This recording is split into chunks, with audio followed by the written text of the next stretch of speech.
Պատմություն պատմեմ, որը Սամվել Կարապետյանի շատ ճիշտ բնութագրում է։ 2011 թիվ։ Նոր եմ համասարանը ավարտել եմ, անցնում էի արդեն մեր գործին, առաջի պրոյեկտներից մեկը, որը ինձ տվել եմ, որպես ես կառավարեմ, եղել է Սոչի նավահանգիստը, որը ստեղծում էին օլիմպիական խաղերի համար։ Շատ բարդ պրոյեկտ, ինչպես միշտ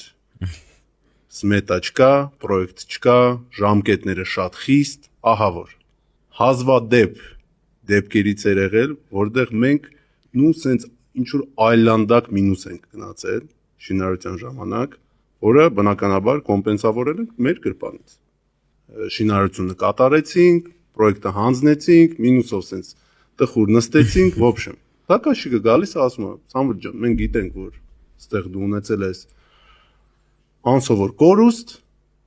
մենք ուզում ենք ինչ-որ մի ձևի կոմպենսավորենք։ Ու այնտեղ բանը, քանի որ մենք պորտը սարքել ենք պետության համար, այնտեղ մի հատ հողի կտոր կար, որում մենք կարայինք իրականացնենք ինչ-որ կոմերցիոն պրոյեկտ։ Այդ կոմերցիոն պրոյեկտը հիմա երկու հատ սենց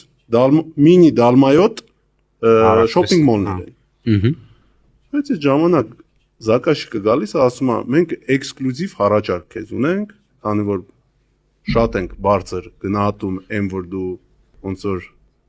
անմիջական մասնակցություն ես, ամեն ինչին ունեցել ես, կոմպենսավորել ես քո գրպանից, մենք գիտենք ինչ կորուստներ ես ունեցել, ասում են մենք ուզում ենք քեզ տանք հնարավորություն միայն թույլտվությունը կազինո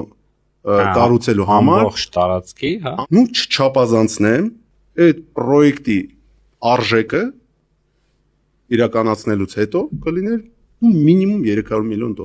Ունիկալ պրոյեկտ էր, էլի։ Թե այդ մարդը սենց առաջարկ է արել, մտածում եմ, որ ինչ որ շատ մեծ պատիվ է Սամվել Կարապետյանի համար։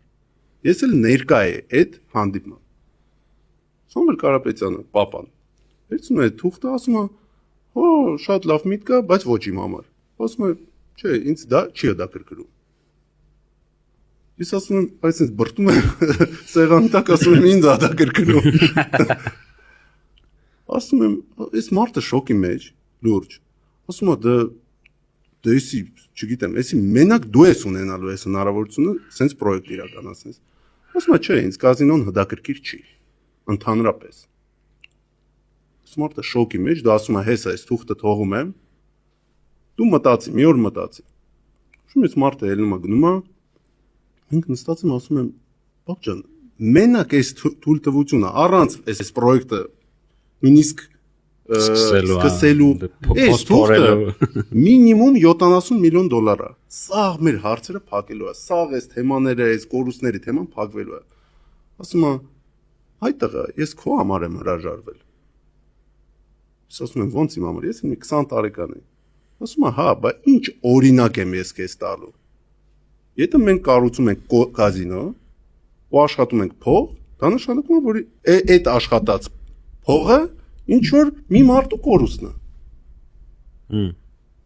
Պետք է բանը։ Ճիշտ է դա։ Հա, չէի մտածի։ Կորուստն է, որը ոչ մի դրական բան այդ մարդկանց չի բերում։ Նաև ընտանիքներ է քանդում,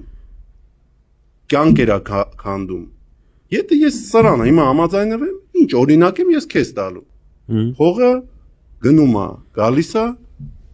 իսկ արժանապատվությունը այնց բանը, որ դու չես կարա ծախես։ Դիետը մի բար ստեղ չափազանցած է եղել, ամոթ ինձ։ Սա իրականություն է, ու այդ տարիքում ինձ շատ պետք էր սենց օրինակ, որ ես հասկանում, որ փողը դա ամենակարևոր բանը չի կյանքում, էլի։ Ինչ որ պրինցիպներ կան, ու այդ պրինցիպների հետևանքը մենք նույնիսկ հիմա ենք։